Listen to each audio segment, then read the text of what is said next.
Okay.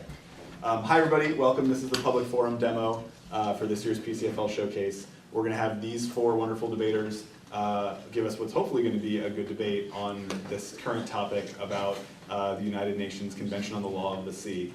What you should expect to see, and especially I'm focusing on talking to the new judges in the room or whoever's watching, what you want to do while you're watching a public forum round, the most important thing to do is flow the debate. You want to have some paper out so you can keep track of all the arguments that the debaters are making. You're going to take a piece of paper and you're going to make columns going down the paper, and you're going to line up everything that's said. You'll have one sheet for the pro case and one sheet for the con case, and then line up the responses that go next to it as the round goes on. The debaters will hopefully do a good job of telling us which paper you're supposed to look at and which argument they're talking about, and it's your job as a judge to try to track each of those arguments that's being made. And as a competitor, obviously you want to flow the arguments that your opponents or your partner are making so that you're able to extend those arguments and respond to those arguments throughout the debate.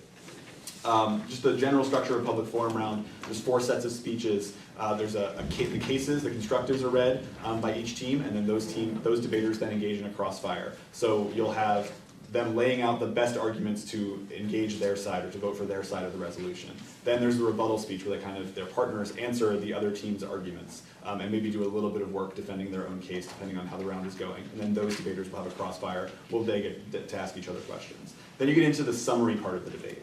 And this is where public forum starts to differ from the other forms of debate, where it's not possible in the 2-minute summary to respond to all of the things that were in both of the 4-minute speeches that preceded it. So debaters have to choose kind of which arguments they're going to talk about. In public forum, we don't consider a dropped argument, an argument that's not responded to be a total death sentence for that team. They've got to make a choice about which arguments they're going to discuss, which arguments they're going to go for, is the way we talk about it, and then weigh those arguments against each other. So each team will have a summary speech, then there'll be a grand crossfire where the four debaters all chaotically yell at each other for a few minutes, followed by the final focus where each team gets their last chance to tell you what it is that they think has made them win the debate, what argument they think is the most important one, why it's most important, and why it's better than the other team's argument. As a judge, you don't have any role during the debate except to keep time. If the debaters start yelling at each other, you might ask them to calm down and be nicer, but otherwise you don't ask questions, you don't insert yourself, you don't get to read the evidence, you don't get to make any arguments, and at the end of the debate, you look at the flow that you have of the debate, and you make an evaluation of what happened in the round and who you are most persuaded by, who did the best job making their arguments. However, my biggest pet peeve as a debate coach is when judges make a decision based on who sounded better, or who seemed to dominate a crossfire. That is not what this event is about. If these debaters are anything like mine, they spent hours upon hours researching the topic, cutting evidence, learning everything they possibly can. And so what we want to do is give them a decision based on the arguments that they made. And certainly their speaking skills play into how effectively they can make those arguments, but you should never look at the round and say, that team sounded better, so they win. That team dominated crossfire, so they win. At the end of the debate, I'll come back and talk a little bit about how I would have voted in this debate and explain some of the arguments that I thought were most important. But I'll get out of the way and let the debaters go.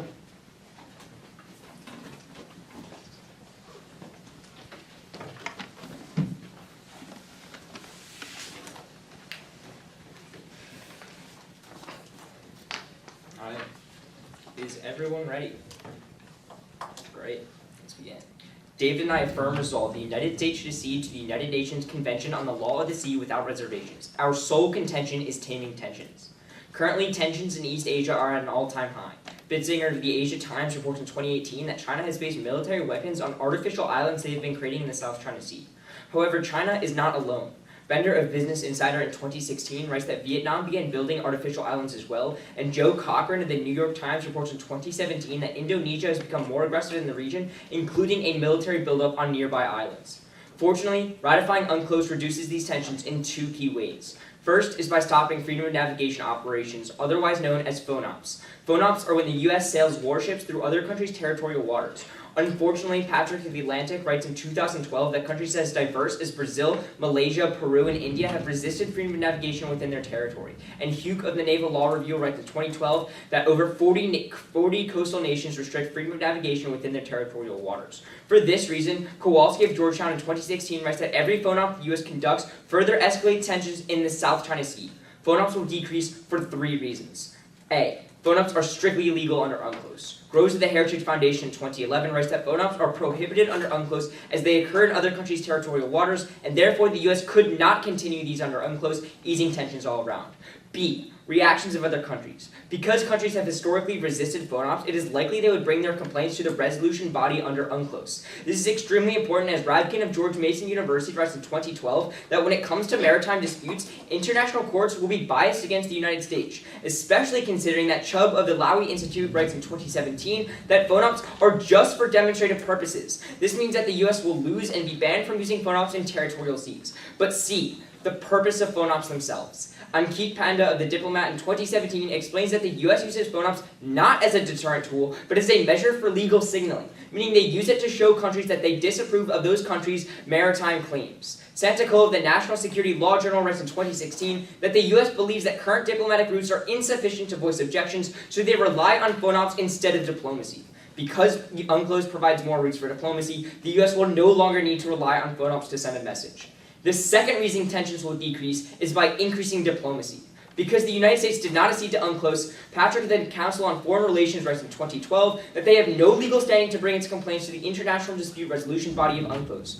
Unfortunately, Tove of the Naval Law Review writes in 2012 that as China has gained political, economic, and military stature, they've been shaping international legal norms without opposition from the United States, encouraging more countries to do the same. Peters of the Truman Project writes that China relies on its economic muscle to prevent other South China Sea nations from collectively bringing claims under the treaty and instead takes on each member nation individually. If the United States ratifies UNCLOS, we could use our legal standing under the treaty and our own economic muscle to prevent China from pushing its neighbors around. As long as we are out of the treaty, Sandoval Brookings in 2004 writes that the risk of coastal states expanding their maritime claims will stay high. There are two impacts to reducing tensions. First is saving regional trade. Albert Y. in 2016 of Today magazine writes that tensions in the South China Sea impact investment decisions in the region. In fact, My Chow of Bloomberg in 2018 writes that $8.5 billion of capital investment across the South China Sea could be at risk if China continues to press its defense of its territorial claims. The second impact, though, is militarization. Dominguez of DW Magazine writes in 2015 that rising tensions have seen a process of military modernization move up the political agenda in a number of countries. The spending has implications at home, as Beatty of Investopedia writes in 2018 that nations that are still developing economically, a focus on military spending often means foregoing other important spending priorities, which is why Dunn of Defense and Peace Economics finds in 2017 that a 1% increase in military spending decreases economic growth by 9%. Thank you, we urge you to affirm.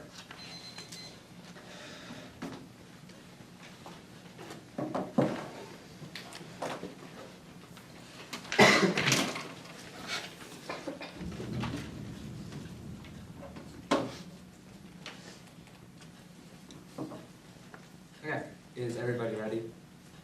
Then let's begin. Noella 98 resolved the United States should accede to the United Nations Convention on the Law of the Sea without reservations. Contention 1 is Arctic drilling. Ryan 09 U Daytona writes that UNCLOS gives the U.S. sovereignty rights over resources beyond 200 nautical miles to the end of its continental shelf. The U.S.'s claim under UNCLOS in the Arctic will grant us territory about the size of West Virginia. However, the U.S. must accede for its claims to be internationally recognized. This recognition enables oil drilling in the Arctic, as Hate 14 of Penn State explains that drilling will be a major investment, and without legal certainty guaranteed by UNCLOS, business executives refuse to invest in the area absent accession. The impact of Arctic drilling is twofold. First is climate change. McKinnon 15 of Greenpeace writes that Arctic drilling would vastly increase the supply of oil, thus decreasing oil prices and making the transition to clean energy much more difficult. She concludes that U.S. oil Arctic drilling will lead to 5 degrees Celsius of global warming. The effects are disastrous, as Seltzer 18 of NASA writes that such an increase in carbon emissions will lead to 153 million premature deaths by the end of the century. Second is oil spills. Mead 14 of Motherboard writes that the risky deep water drilling in harsh waters will inevitably come with oil spills that the industry and regulators aren't ready to handle. Problematically, Hartsick 14 of Ocean Conservancy writes that oil spills would cause irreversible damage to Arctic marine ecosystems that are directly linked to the food security of the millions of indigenous people in the region. Our second contention is sanctions. Currently, the U.S. enforces dozens of unilateral sanction programs against nations that endanger populations of dolphins, whales, and other species with unsustainable fishing practices. Problematically, McLaughlin-94 of Berkeley writes that the U.S. would have to relinquish its use of unilateral economic sanctions as a method of protecting these fish if UNCLOS enters force, as Article 2 gives all nations the exclusive sovereign authority to regulate their fishing practices within their own territorial sea. Because trade sanction programs are a unilateral way of influencing the sovereign authority, Stetson 14 finds that these sanctions are in a direct contravention of UNCLOS under the straddling stocks agreement ruling. While UNCLOS views sanctions as coercion, empirics prove that they are crucial to preserve marine resources for two reasons. First is unilateral deterrence. Gill 16 of the International Center for Trade writes that out of dozens of nations that the U.S. has sanctioned over the years, every single one of them has reformed their fishing regulations in response. Furthermore, even the threat of being sanctioned encouraged other nations to make sure that their fishing regulations are up to U.S. standards. Second is bilateral negotiations. Gill furthers that the U.S. follows up on their sanctions by beginning bilateral trade talks with these nations. Indeed, Posse 17 of Melbourne University writes that the U.S. sanctions incentivize countries to reform during the negotiation process and are associated with a 49.2% increase in the Environmental Protection Index of developing partner nations. Overall, Willett 18 of UCLA writes that the U.S. has recently implemented massive seafood monitoring programs that ensure that all imports meet strict sustainability standards and are enforced by trade penalties. Given that the U.S. is the primary importer of seafood on the global market, he concludes that as long as these new sanction programs can be enforced, the U.S. can shift fishing practices around the world to put an end to overfishing, which is crucial for two reasons. First is accelerating climate change. Stafford 16 of Bournemouth University writes that species at the greatest risk of overfishing tend to be high in the food chain, and without sanctions, these predators will be overfished, causing populations of smaller fish that they prey on to overpopulate and consume unsustainably high amounts of ocean plants. The result is more global warming, as Northrop 18 of the World Resource Institute writes that marine plants absorb 40% of all human carbon emissions for photosynthesis. For this reason, Ritchie 15 at Deakin University quantifies that in marine environments, areas with high populations of predators have about 60% greater carbon stocks than areas with low population of predators. Without sanctions, these ecosystems would collapse, and Seltzer writes that the amount of carbon that would be emitted would again lead to 153 million premature deaths. Second is food insecurity. Watson 10 of Berkeley finds that food shortages due to overfishing cause 20 million people to face starvation in 1 year. Thus, we negate. Crossfire.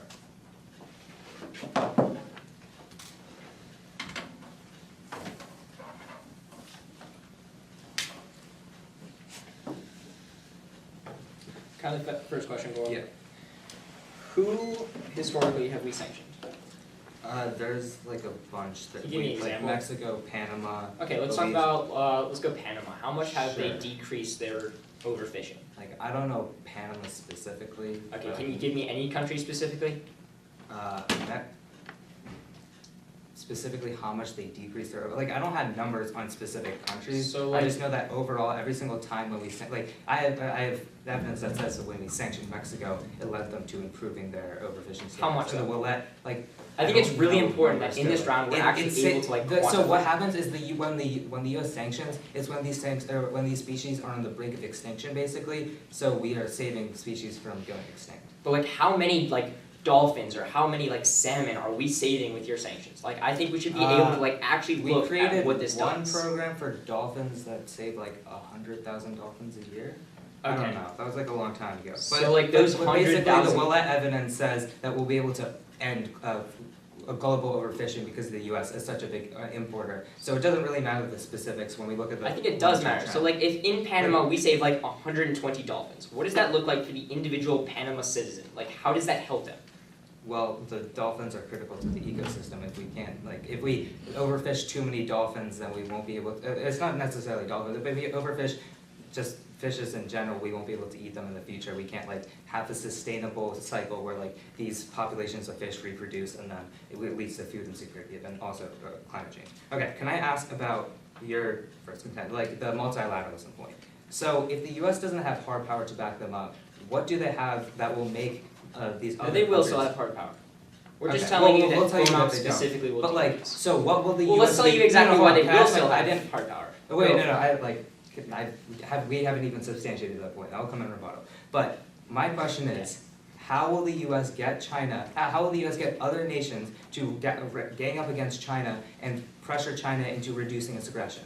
So do these other countries in the region not like China's policies right now? I mean, they don't really like China's policies, but So they don't like the US's China's policies. policies. Yeah, they don't But like they the US's really don't policies like either. China's policies, They especially really don't considering like that the China US is policies either. literally right there. That's their neighbor we're talking about. These Okay. policies, China's expansionary policies, are literally taking away their land. I'd say they're a lot angrier Not at their China land, than they are their water. Okay, But they're taking away their waters. That's still their but like territory. sure, They're mad they at take in China. like they take like maybe like an oil What's rig really important, somewhere. I But mean, that's not, okay, I'm gonna say it's a little bit more than that, but what's really important is that these countries historically don't like China's expansionary policy. yeah, So and that historically means never that- have never cooperated with the US. I mean, like, as long as they're against China and as long as the US is against China, I think we can all work together and historically as we have and stop expansionary powers of China. That sounds great, but China will definitely retaliate and force that to come to an end. Okay, everyone ready for rebuttal? Goes down the crown case. Correct.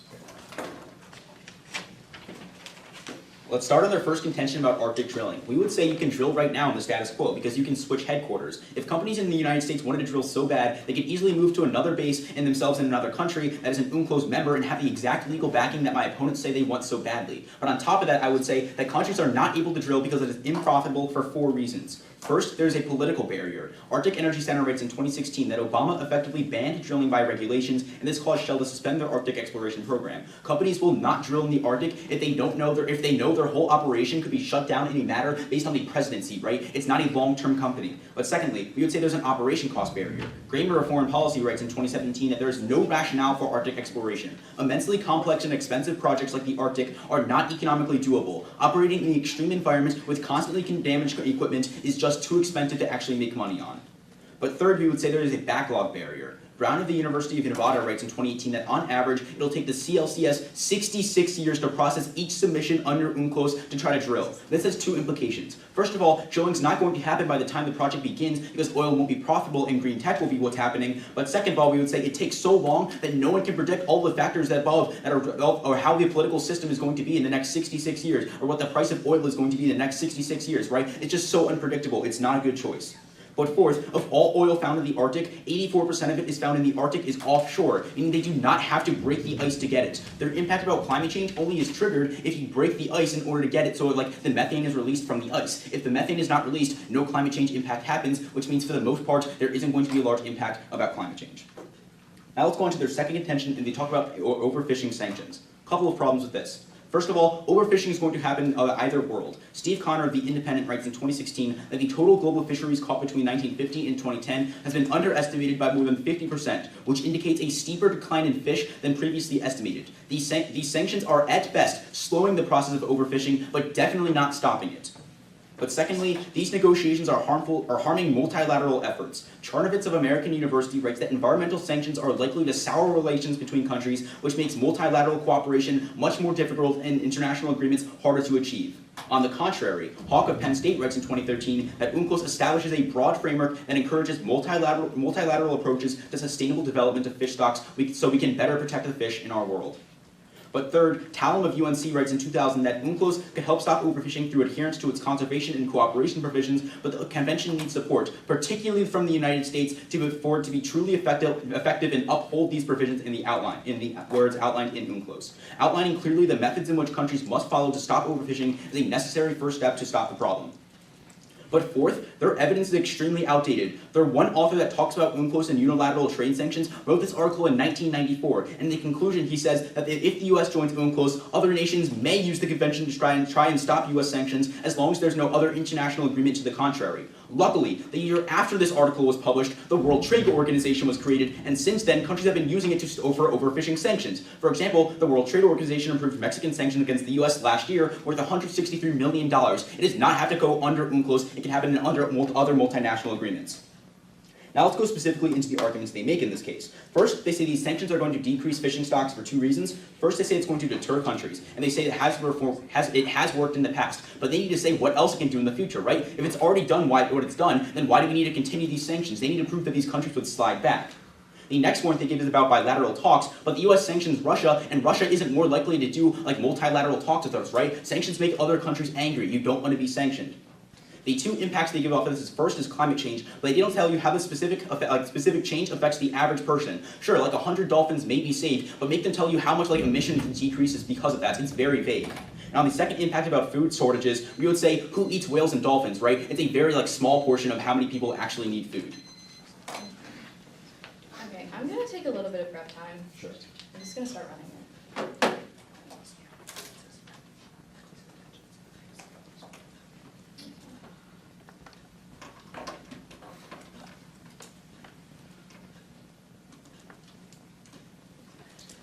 Okay, So 17 seconds. all right. Is everyone ready? I'm gonna do frontlining first and then demo case. Wait, take that 2 seconds. I'm gonna do more frontline first. Okay. Yeah. Okay. Thanks. Okay, so con case first, then pro case. Yep. Con case, second contention. Everyone good? First, he says that these sanctions are just going to slow overfishing, not stop it. First, our evidence says that it results in a 49% increase in the EPI. Yes, we're saying that it's slowing down, but our Willett card is really important because it says that continued sanctions are going to solve the problem in the future. That's why negating is so crucial right now. Then he talks about WTO sanctions solving a year after the card was written. No, our evidence is talking about unilateral sanctions being the unique reason why all of these sanctions are very, very good. We relinquish that in the world of UNCLOS. The UNCLOS text hasn't changed since 1994. Then they say that sanctions are being solved right now, or sanctions would be solved if there was more diplomacy. We would argue that U.S. diplomacy in the region fails. Either way, I'm going to talk about that later in my speech. Then he tries to say that in response to our bilateral negotiations, says that people get mad if they're sanctioned. Yeah, in the case of Russia, maybe because they're always mad at the U.S. We're talking about developing nations that are engaging in overfishing and don't have the economic incentive to shift to sustainable practices. That gets solved in our world because we give them the economic incentive. Then on his first impact, or on our first impact about climate change, he says climate change is going to happen either way. Sure, we want to mitigate that. Then on food shortages, he just says that nobody eats dolphins and whales. Yeah, he doesn't understand the ecological spillover that happens when there's less predators. Then that's what triggers our impact. Then let's move on to their first contention about stopping phone ops. You can group their first and second warrant together and turn it against them. Al Jazeera writes that regional powers disagree with Chinese interpretations, but are forced to adhere because of China's overreaching power. That means that one, if the U.S. were to, if the U.S. joins, we would be subject to more abusive interpretations in the future, extending beyond phone ops. And two, the only way to solve for that is by checking back for Chinese power, which we are going to do because of their second warrant. Overall, we don't have economic influence in the region compared to China. CNBC says that China has a lot more economic influence than we do. That means that countries will always side with China. We don't have political power. That means the only power we have in the South China Sea is the military. We are relinquishing that in their world because of their third warrant talks about the purpose of phone ops, measuring illegal signaling. That's just about China. We're saying checking back for China is good. Then two reasons why we're doing that. First, because of hard power. First, you turn the argument about decreasing. No, sorry. They try to say that there's going to be just as much hard power in their world. That's not true. U.S. secession decreases hard power in general. Blumenthal explains that the U.S. would be subject to its dispute resolution mechanisms and ambiguities. Right now, since we are the world's major naval power, our conduct dominates state practice and hence customary international law to our decided advantage. What we were saying is that even though countries don't like China right now and want to side with the U.S., they are unable to economically and politically. That means the only power we uniquely would have in the region is the military. You turn the argument against them again. Stashwick of the Diplomat writes that for the United States, scaling back its military presence in the South China Sea, including phone ops, would communicate diminished regional influence. This is bad. Koo writes that maintaining phone ops indicates to regional powers that the U.S. is their backing in standing up to China, and more phone ops conducted in the region by more nations will globalize the dispute beyond U.S.-China relations and make China incur new costs for its policies, including multilateralism. Without U.S. military, countries don't have the confidence to assert their own rights. In 2016, when the Philippines backed down to China because they thought the U.S. wouldn't be there to back them up, because we didn't have a strong military presence then, we do now. Maintaining that is key. Then on their second warrant, they say that we're going to increase diplomacy in their world. Two responses. First, you delink the argument because diplomacy by the U.S. is really bad right now. The State Department is in shambles and their foreign policy fails in the status quo. Saunders of GWU writes that by failing to get people into vital high-level posts and actively pushing out talented personnel, our administration ended up making America's response to major crises incoherent and weakening the State Department for a generation. Second, you turn it against them because the Stashwood card solves back for their impact. He says that if the U.S. military presence, he says that it was the U.S. military presence that motivated China to participate in talks with the ASEAN League right now out of a desire to limit additional U.S. involvement in the region. We are pressuring them with our military, but if we get involved, that's really bad. That would be really bad because Scammia says that the U.S. is likely to sabotage any agreement that would weaken its position in the region. Keeping diplomacy out of China is good. Okay. We're gonna run some prep real quick. Yeah.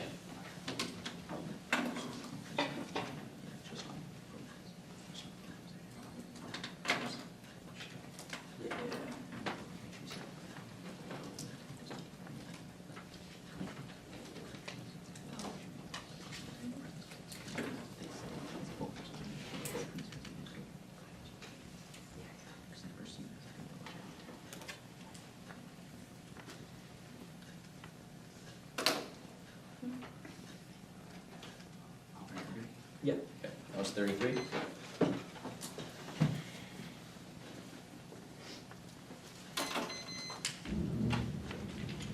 So, everyone ready? Okay. So, in response to my first response to sanctions, you said that you are slowing the process and that continued sanctions are crucial to stop it, right? Yeah. So that evidence was written in 1994, right? No. I'm talking about the Postnikov evidence. You're Saying that talking about continued McLaughlin. sanctions are crucial? That's the Postnikov evidence is about the 49% increase in the EPI. The Willett evidence, The which is EPI? not What's the EPI? the Environmental Protection Index. That's like the quantification, like in general, people are getting better about overfishing. Wait, a 49% decrease in the EPI? Increase in the Increase in- Environmental Protection Index. It's just a What does that measure, mean? like a holistic measure of how well someone, like a country is doing in terms of like overfishing. It seems like it's just general environment though, right? Like environmental protection Oh, yeah, yeah, I index. mean, even if that would like strengthen our link, because like if we're decreasing overfishing that much, that we would increase their overall environmental protection index by 49.2%. I feel like which there's a I'm lot really of other proud. factors into that, but sure, you can have a question. Sure, but like it gives a causal link, but sure. Okay, so on your second one about increased diplomacy, can you talk about a specific mechanism that the US would be able to use to like check back for China, Sure, we can submit claims. like to the tribunals? Yeah. Give me an example of when the tribunal like had a tangible impact on decreasing tensions. Sure, so in 2015, the Philippines submitted a claim against China, Yeah. and it worked for about a year, but the reason why China stopped... Okay, we're Yeah, for so a the year. reason why China stopped listening after a year, because at first everyone was like, all right, we're gonna have this strong multilateral backing, we're gonna fight China, and then a year later, everyone was like, nah, Yeah. we'll So, chill. China- But we're saying that if the United States joins, they would be able to uphold that multilateral presence China was more building strongly. artificial islands in the region, but it stopped. No. It paused for a year, and then it said, "Okay, we're just going to keep building." No, them." they're engaging. That doesn't they're count engaging as like more stopping. talks. The evidence that Jake's going to read in summary is very specific. It says that in that time period, China stopped and like they didn't do anything to increase tensions. We would say that like because of that, the only reason why it worked for a year was because the United States wasn't in UNCLOS and they were kind of like backing like these countries who were in UNCLOS Did saying your like, card hey, you should do specifically this. say that the reason why China like resumed with its shenanigans after a year was because the U.S. wasn't there? No, it's saying that a multilateral backing fell apart, and then that evidence also indicates that if the We U.S. would were also to join, that we would also argue that multilateralism is good. Like we would say that too. We say that like Yeah. multilateralism without the U.S. is preferable because they are likely to sabotage any agreement that comes about. oh, so that's about the ASEAN talks, right? In general, Okay, so- multilateralism. Oh wait, our time with it. Okay. So let's talk about the ASEAN talks. Okay. So China's leading those right now, right? Like China's involved in them. It's Yeah, with all sure. of the southeastern nations. Sure. So what have they been doing in terms of those talks?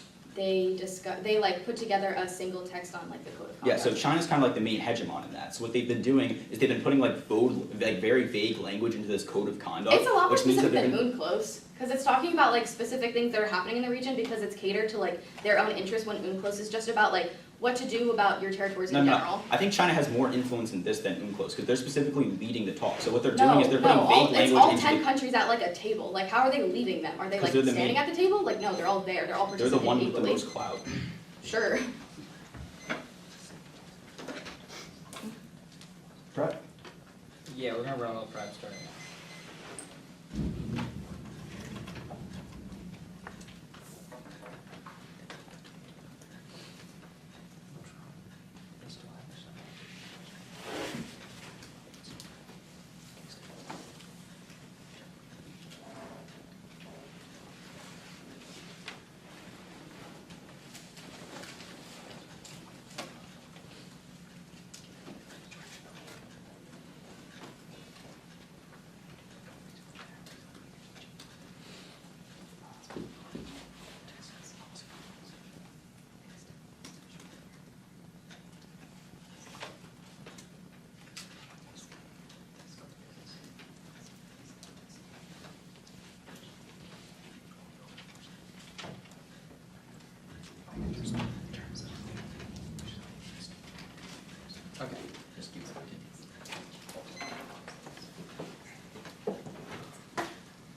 so I'm gonna start on our case.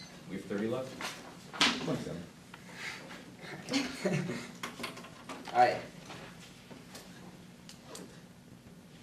7 right. Great.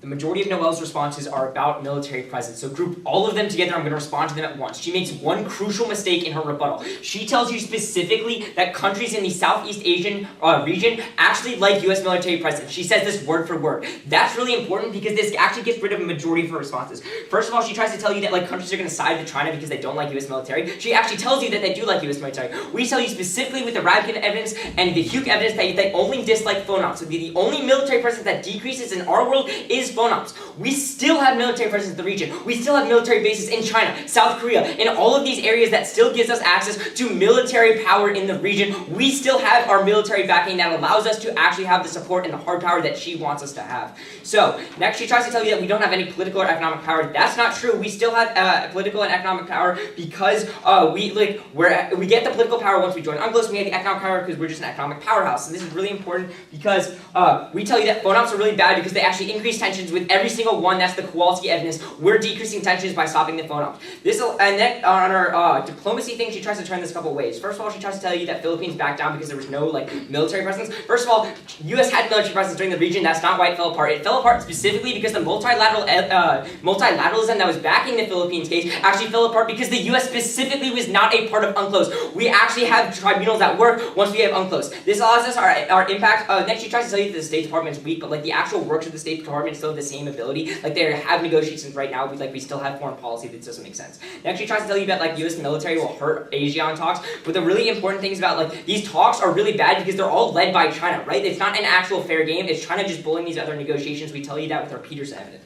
Now, this allows us access to our impact about militarization. We tell you at the Dominicans that we're seeing an increasing militarization of these in developing nations, which is leading to Dunn telling you that with a 1% increase in military spending, we're seeing a 9% decrease in economic growth. We're going to outweigh their entire case because we're actually changing something, right? Climate change is going to increase no matter what. We're telling you that we have to solve the policy to then actually go back and solve the climate change. And the second reason is off of policy prioritization. You can't solve other things before you solve military tensions. Okay.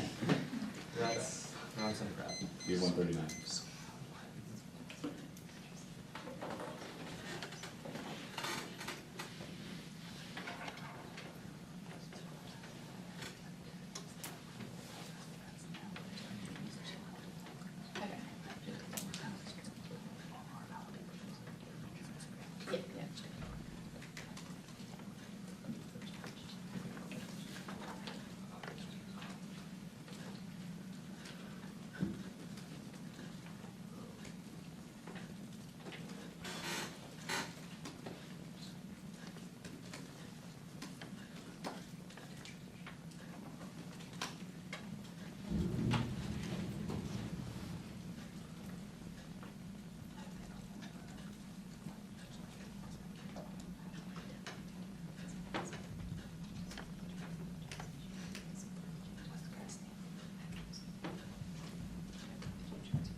Sanctions in China.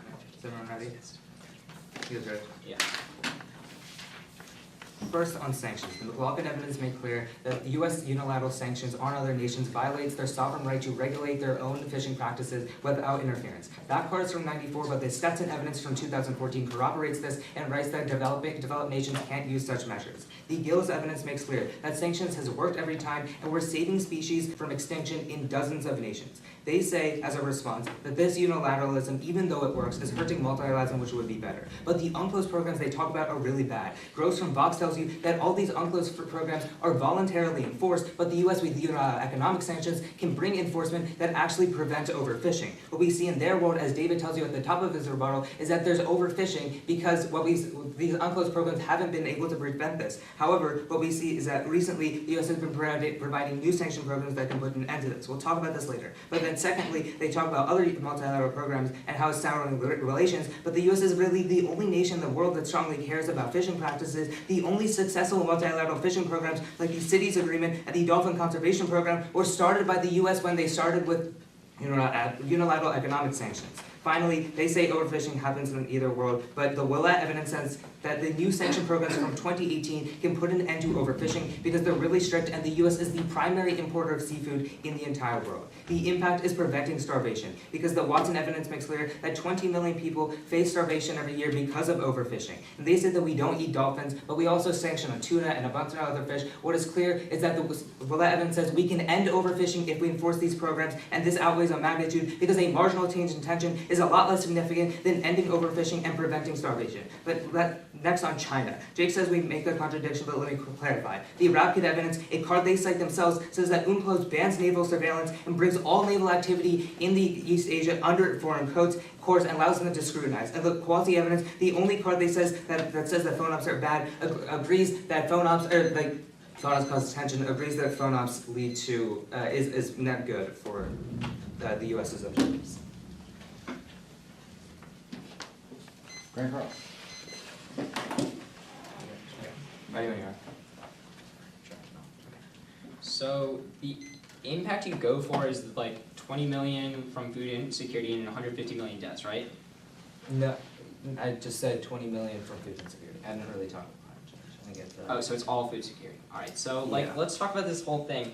You kind of gloss over the World Trade Organization Oh yeah, thing that David. so that thing. So like you said that the WTO can Yeah, so historically, down let's the- look back to 2017, what happened. What happened in 2017 is that Mexico actually sanctioned the United States about fishing regulations. What's really important about this is that Mexico is part of UNCLOS. No, Under let me UNCLOS, explain. I know what happened. The U.S. sanctioned Mexico. Mexico got mad and like they said, hey WTO, this isn't fair. Can we sanction them in response? And then the WTO said yes. This proves precedence for our entire case because the WTO is an international organization where countries like Mexico go to retaliate against U.S. fishing programs and U.S. fishing sanctions. This proves that if we accede to UNCLOS, Wait, it no, is it just proves that you can sanction and not be in as UNCLOS. long as you hang on, Mexico hold on, sanctioned- you're skipping over the general idea. The idea is that Mexico was able to sanction the United States, and Mexico is a part of UNCLOS. No. UNCLOS does not stop sanctions completely. You've lost that point. Hold on. That they created they created sanctions in response to U.S. sanctions. That was the entire basis for the WTO. Was allowing there them a to- sanction about fishing? Wait, so I don't know Wait, if so it the was World about Trade fishing. Organization I'm can telling only you. approve sanctions if it's retaliatory? That is what happened. Yeah, I don't really. You can show me the card. Actually, I don't have prep time. That But doesn't make a lot I'm of sense. 99% certain that's what happened. Okay. As But, long as we're seeing the sanction happen about fishing, which we tell you, then it proves that UNCLOS doesn't stop sanctions from happening. No, but first of all, this is just wait. We saw a okay, sanction no. happen. No. Listen. Wait. Did this say that Mexico's not accepting imports from the U.S. for seafood? Wait, what? What? What did this say? What was the sanction? It was about fishing. What does that mean? It was like it stopped. It was against like tuna and. It was Mexico sanctioning the United States for He's overfishing. asking if it was stopping imports from going into the country. I think I do not. And It was also about another fishing, thing, though, like- the Stetson evidence makes clear is that developed nations like the U.S. can't, this is something I said in summary, developed nations aren't allowed to use unilateral sanctions. However, Mexico is a developing nation. I guess that's why UNCLOS. How do they define developed and developing nations? And So which ones can if sanction? someone else can sanction, we still see sanctions happening. No, but if okay, Mexico's so willing to Mexico- sanction the United Mexico States, is a developing nation, so they were allowed to sanction because UNCLOS says they are, would face significant harm if they were sanctioned. But the but U.S. so is a country developing like nation. Mexico could sanction under UNCLOS. I don't think so. And we've Like, seen if- precedents. if We've that- seen precedents of Mexico sanctioning If without what you were fish. saying is true, which I don't think it is, then the only explanation I can think of is because Mexico is a developing It nation. just kind of seems like people can sanction. That's the development. Okay, we have 27, we'll run the rest. Yes.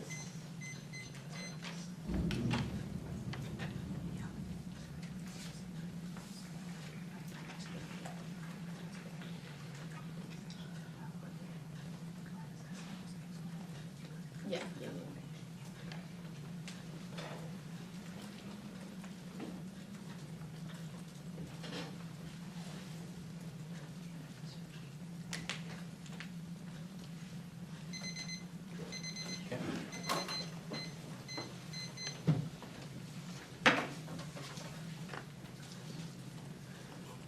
At the end of the day, my opponents have two responses left in our argument about the foreign or freedom of navigation operations. The first is they say our own evidence from Radkin says it bans surveillance. It does not. They say these countries could sue the United States against programs they do not like. The only program which, though, like the vast majority of countries in close have come out and said they are against, is this freedom of navigation operations program. That's what they would sue. All of them are against it because the United States is literally just sailing a ship into their territorial seas. They do not like that.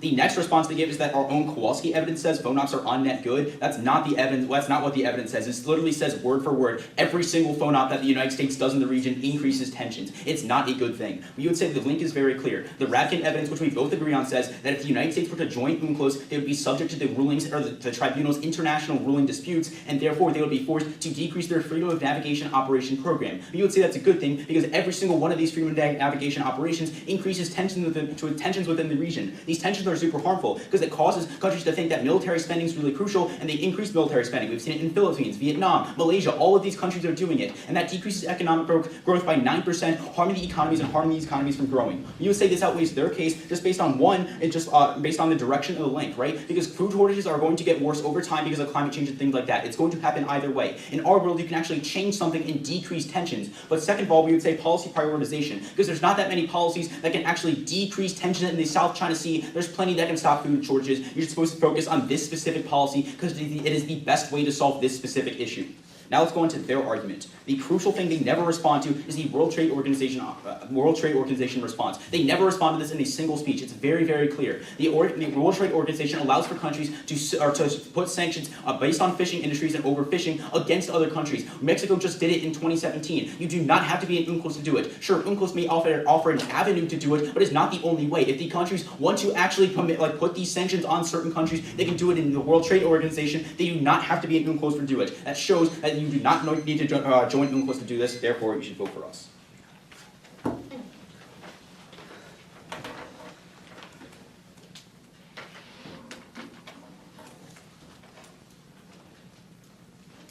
Okay, is everyone ready?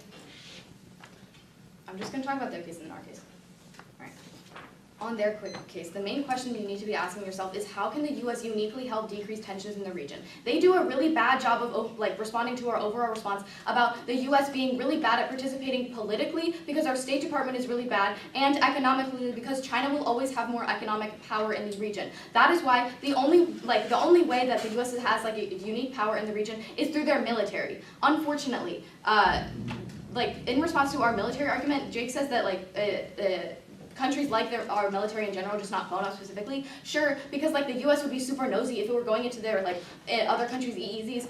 Fortunately, the US is only going into China's EEZ right now. That's not making other countries mad. Unfortunately, that's super important because if we get rid of our only way to check back for this power, that means that we have no way to increase multilateralism in the region. The reason why hard power decreases in their world is because, of course, the countries are mad at China right now, but the reason because China has so much political and economic clout in the region, even if the US were to get involved, and it would be subject to China's legal interpretations, and none of the countries are confident enough to be able to stand up against China. They are forced to submit to these interpretations. That's why hard power gets decreased in their world. That's an on-net bad thing because it's the only unique power we have in the region. Then he says that phone ops would increase tensions. Sure, because China gets mad. But if in response to that, it reassures our allies and forces China to come to the negotiation table, that is on-net a good thing. The reason why you're voting for us is on sanctions. They try to extend the WTO evidence. But the Mexico example, they don't even understand or explain the argument. No one in this room understands it. Even if they warranted it out, it's about developing countries countries not developed. Okay, maybe you do, but then that would mean that our developing countries and developed countries doesn't get responded to. You outweigh this on strength of link because they don't explain their evidence, even if you understand it, they don't explain it, but the Stetson evidence is really clear and specifically about the US. We outweigh on uniqueness because the US is the only country that's able to stop overfishing. Stopping this ecological disaster is key because it's a more direct link into their argument. The Watson evidence tells us that 20 million people would face starvation because of it. That's really important because we know that this causes like an economic disaster. There would have to be a bunch of policy changes to trigger their impacts. Our impact is much more clear. Great debate, everybody. Thank you. I'm sick. I don't want to shake your I hands. thought you were just like Nope. trying to. Here's not what this is. All right, so really briefly, I will tell you how I would have voted in this debate. I think I would have voted for the pro team in this debate. I think the reason that I do, there's two reasons that I say that. One is I think that throughout the debate, the pro team did a better job of explaining what is going to happen if the United States decreases FONOPS, these freedom of navigation operations. It seems pretty clear that the United States would have to stop them under UNCLOS, and that would be good because everybody hates them, that they really increase tensions. And this impact of tensions that they explain in both summary and final focus is about militarization in Southeast Asia and how that's really bad. There's actually not a whole lot of work done to contextualize what is so bad about it, but there is enough that they say about how it is bad, and that it seems that, according to the analysis that we get in Final Focus, that it's worse, or we want to solve this problem here because this is the only way to solve this problem, but they claim at least that there might be other ways to solve food shortages. I'm not entirely sure why that's true, but it seems slightly reasonable for it to be true. One of the things you have to do as a judge is vote on what the arguments that they make are, not on what you know about the arguments. I might have other background knowledge and I might not based on any particular topic. In this case, I have done some research on this topic to help my teams. But I'm not thinking about any of the things that I know, only what they've told me. So based on what they've told me, it does sound like the link is pretty true. We would decrease FONOPS, that would decrease tensions, which would be a good thing. On the con side, they go for an impact about food shortages. My major problem with the impact on food shortages is that it's read after the timer in the case. So I actually stopped flowing when the timer beeps. They all kept talking long after the timer started beeping, but there's no grace period in debate rounds. There's a 2-minute timer or a 4-minute timer, and when it starts beeping, they're done. And I've stopped writing things down. So they say at the end of case, food shortages, and that's the only words that come out before the timer. And this impact gets brought up later in the round, and I'm going to allow them to make these arguments later in the debate, but I'm going to decrease how much weight I'm going to give them because they're not there from the beginning. And I think that the problem that the con team has is that there's just a disconnect between really great analysis in the final focus and arguments that are being made throughout the debate. And I said at the beginning of the round that like I dropped arguments and then you don't respond to is not a death sentence in a public forum round. I think that is true. However, it is always more persuasive if the speeches, all the speeches from a team are aligned and are making the same kind of argument. And I don't get that feeling from the con side, which makes me more reluctant to vote for their starvation impact. I'm also not entirely sure, because the sanctions debate gets really, really confused, especially in Grand Crossfire. I'm not entirely sure or how true the link is that we would be able to use these sanctions, or as I guess Pro wants me to say, that we could still sanction anyway, whether or not we're in UNCLOS, and it seems like there's at least a chance that that's true, which is why I end up voting for the Pro team. I think that's probably the end. I don't know what time it is. We have a few minutes if anybody has any questions. We probably want to stop the recording.